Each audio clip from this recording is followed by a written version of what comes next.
Buenos dias, y'all. I'm Dave Haynes. Saving money is my passion, and I'm going to tell you 5 things you can do today to save on shipping costs and put more money in your pocket. So let's jump in. Number 1, packaging. Do the dimensions of your box fit the product itself? If you're shipping too much air, if you've got a lot of filler in there, then you're paying for that. Make sure that the dimensions of your box fit the product that you're shipping. Also, don't forget about the UPS boxes. This is free packaging that you can get from UPS.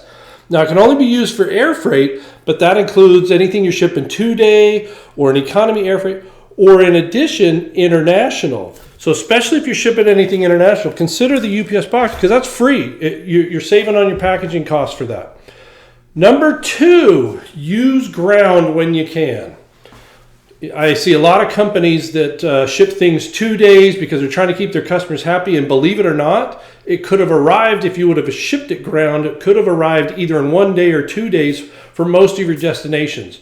UPS has really expanded their network, and you'd be surprised at how many locations you can get to within 2 to 3 days with ground, most of the country.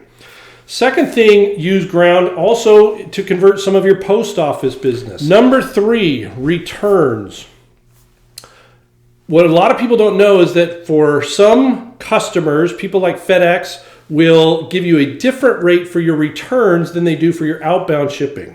So you got to check on that and make sure that any returns are getting the same discount as your outbound shipping, especially if you're using something like a Shopify or something else.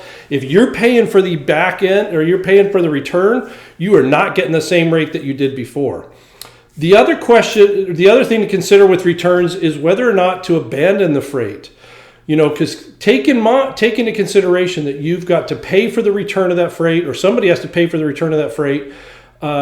What is the wholesale value of that product? Sometimes it's better just to abandon it and send a new one than to go through the process of doing a return, reconditioning it, especially if you can't resell it.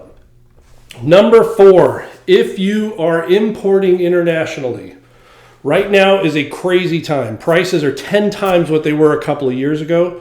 Do not single source your ocean freight. Do not only work with one carrier. I know you might say to yourself, well, but I have to do a bond, and that was a lengthy process, but believe me, it can save you thousands of dollars to shop around your ocean freight. Right now, capacity is king, and even though somebody might have a brand name like a FedEx or a UPS supply chain, that doesn't mean they have the capacity, and if they don't have the capacity, then they're marking it up to get the best price they can for whatever they have. And so what you're trying to find is you're spreading your sourcing out to multiple providers to find who has the capacity. And if they have the capacity, the price will be less. Number 5, audit your invoices. You do this with your personal finances, right? You go through and you look at the end of the month. Did what I spend, did that match what I thought I was going to spend? Do that with your shipping invoices. If you're an online retailer, sometimes that's hard. People like Shopify and Etsy make it really difficult to look and see what did I actually spend on shipping. But you've got to audit that. You've got to say, what did I spend versus what am I quoting? Am I really making, or am I really covering myself? And if not, let's make sure that we understand where there are pain points. You may find that there are certain areas that you're shipping 2-day that you could ship ground or other things. Just audit the invoices. Take the time to audit them. Okay, there you have it. Those are my 5 ways to save on shipping today.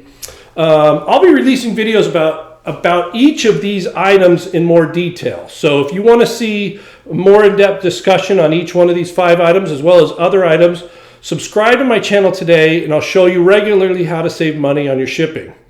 Now, if you're a busy business owner and you know this could help you, but you lack time, I can help you get this all implemented. Plus, I'll bet I can get better rates than you have today. And I can explain it to you how I can do that and what we can do for you in 10 minutes or less. So give me a call or email me. My contact info is in the description below. Subscribe and let me know what you think.